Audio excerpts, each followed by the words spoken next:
Olá galera do Dá Uma Força, hoje eu tô aqui para mostrar para vocês os 5 passos para resolver qualquer questão de estequiometria. E em se tratando de Enem, é claro que é um assunto muito recorrente que com certeza vai estar no dia da sua prova. Vamos lá então? Seguinte, quais são esses passos?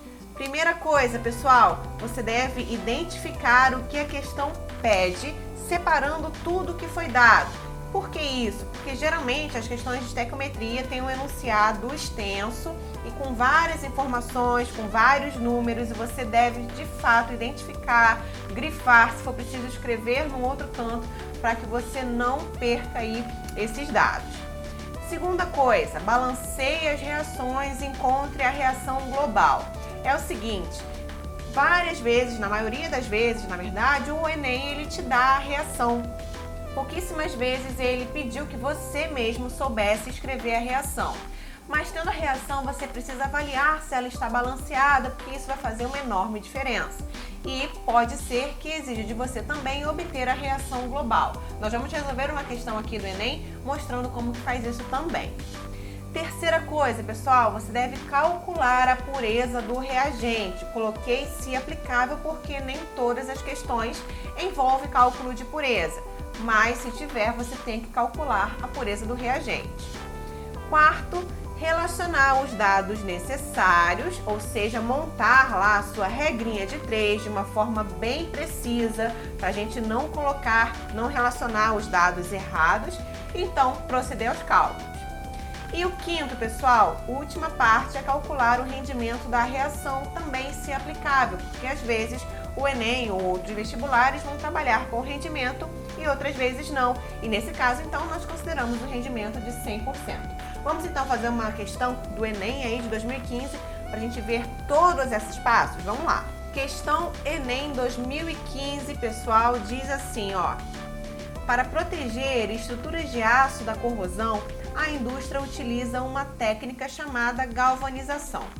Um metal bastante utilizado nesse processo é o zinco, que pode ser obtido a partir de um minério denominado esfalerita. Olha aqui, ZNS. De pureza 75%. Opa, dado muito importante, a gente precisa anotar isso. Considere que a conversão do minério em zinco metálico tem rendimento de 80% nesta sequência de equações químicas. Então, ele fala lá em rendimento de 80%. Vamos lá entender até agora o que ele está trabalhando? Seguinte, até agora ele falou que ele precisa produzir lá zinco, só que por meio desse minério aqui denominado esfalerita. Então, o ZNS, que é a esfalerita, ele vai me dar o zinco. Só que a esfalerita ela tem 75% de pureza. Ok. E essa reação, na verdade, esse conjunto de reações, essas duas reações que ele nos dá aqui, tem um rendimento de 80%. Então, vamos colocar aqui também que tem um rendimento de 80%. Perfeito, agora a gente pode continuar aqui. Olha o que ele me dá. Ele não dá apenas uma reação, mas duas. O que isso significa? Que você precisa obter a reação global. Mas vamos continuar aqui para saber o que de fato a questão está pedindo. Aqui ele dá as massas molares, nós sempre falamos aqui que a tabela periódica não está disponível no Enem, e é claro que você não precisa decorar as massas, ele vai sempre te dar as massas molares quando for necessário. E ele pergunta que valor mais próximo de massa de zinco metálico em quilogramas será produzido a partir de 100 quilos de esfalerita. Então, exatamente o que ele quer é, a partir de 100 quilos dessa esfalerita aqui, quanto eu vou produzir do zinco? Vamos lá. Então, já identificamos o que a questão pede, já separamos tudo o que foi dado nessa questão de importante, agora nós precisamos balancear essa reação. Na verdade, mais que isso, além de balancear, nós vamos precisar encontrar a equação global, porque temos duas reaçõezinhas aqui. Primeira dica, anota aí, pessoal. Olha essa primeira reação. Será que ela está balanceada? Sim, está balanceada. Por quê? Porque ela já apresenta um coeficiente estequiométrico aqui, diferente de 1, tá vendo? Ó, eu tenho 2 mols de esfalerita, 3 mols de oxigênio e assim por diante. E isso significa que ela já está balanceada.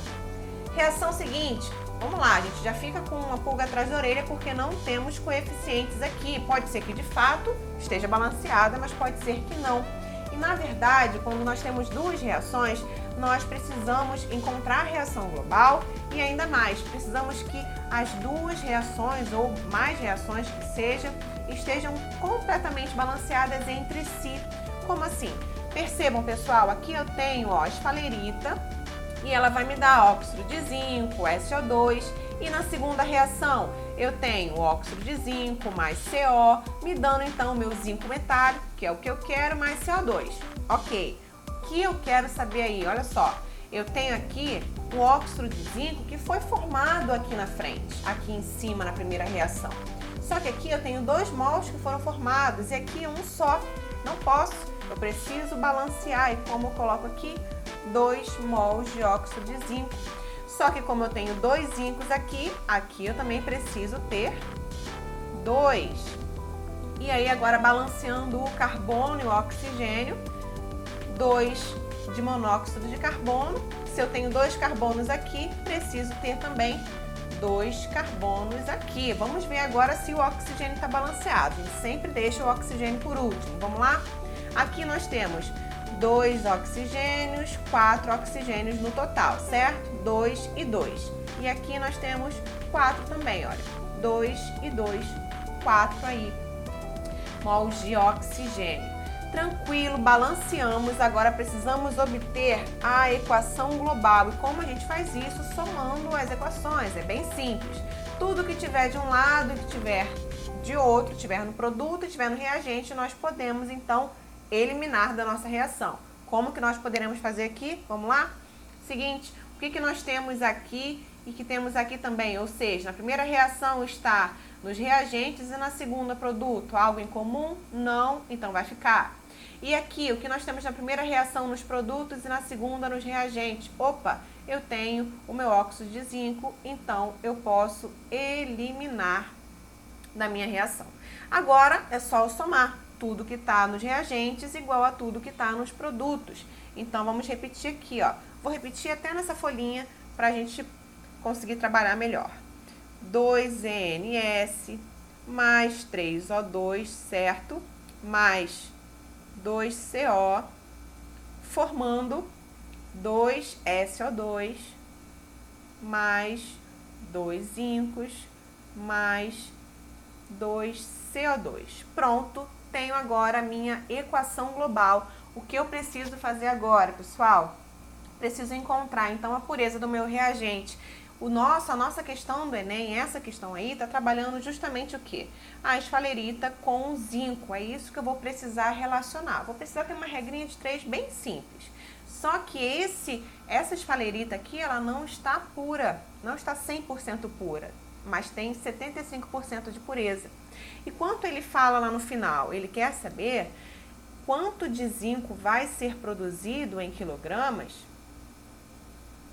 a partir de 100 kg de esfalerita. Então eu tenho 100 kg de esfalerita aqui, só que não são 100 kg de esfalerita que vão reagir, porque ela não está pura, ela tem apenas 75% de pureza.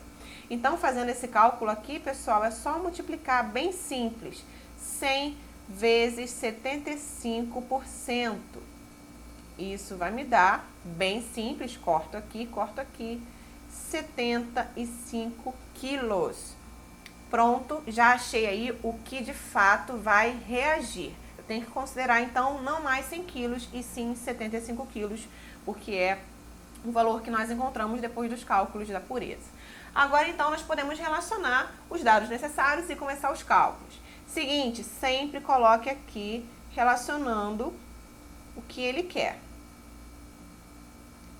Então, ele quer saber a massa de zinco em quilos. Sempre repete isso, pessoal, porque pode ser que em alguma questão você encontre a massa em gramas e tenha que converter, enfim, isso é importante.